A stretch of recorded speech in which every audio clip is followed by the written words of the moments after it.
بسم الله الرحمن الرحيم. صوت القاهرة.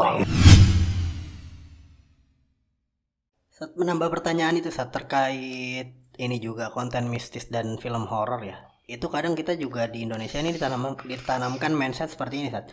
Ada namanya arwah gentayangan atau roh penasaran Sat. Nah itu gimana pandangan Islam terhadap itu? Nah, arwah gentayangan, roh penasaran ini merasa buat orang yang buka Instagram kemarin itu antum bisa nonton kontennya Derabanian Ustaz Hamdi Al-Bakri. Beliau baru bikin podcast tentang masalah roh gentayangan. Beliau bicara masalah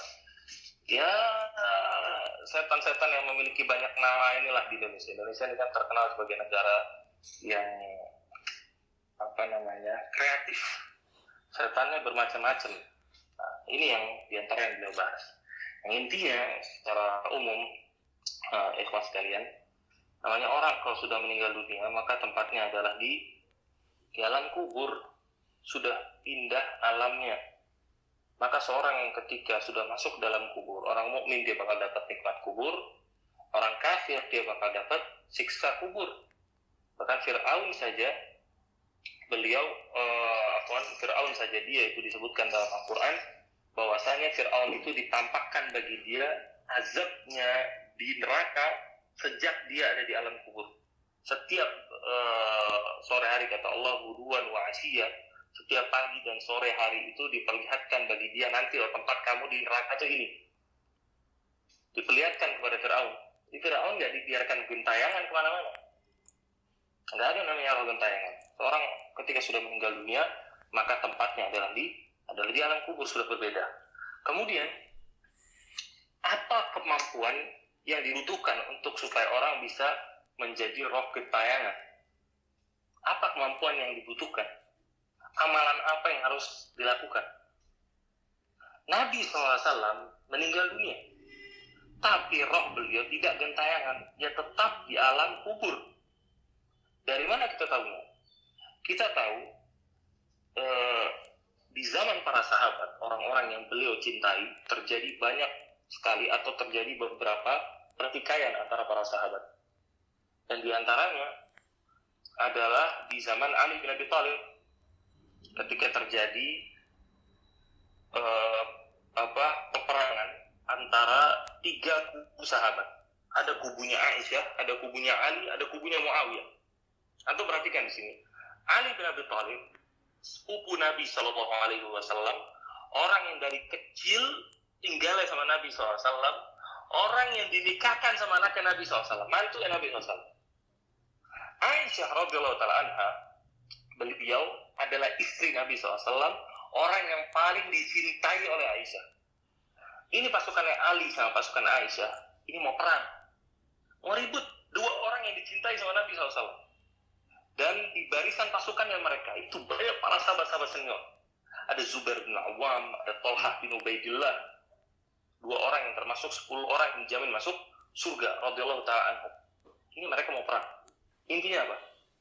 Ketika mereka mau perang, Nabi SAW nggak muncul kemudian mendamaikan mereka.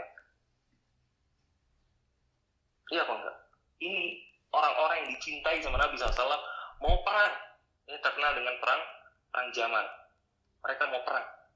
Nabi SAW nggak muncul menjadi roh gentayangan kemudian mendamaikan mereka. Apa sih yang kalian ributkan? Jangan ribut. Tapi muncul nggak? Nggak ada. Ya mereka akhirnya terjadilah peperangan, terbunuhlah Zubair bin Awam dan juga Thalhah bin Ubaidillah radhiyallahu ta'ala anhum.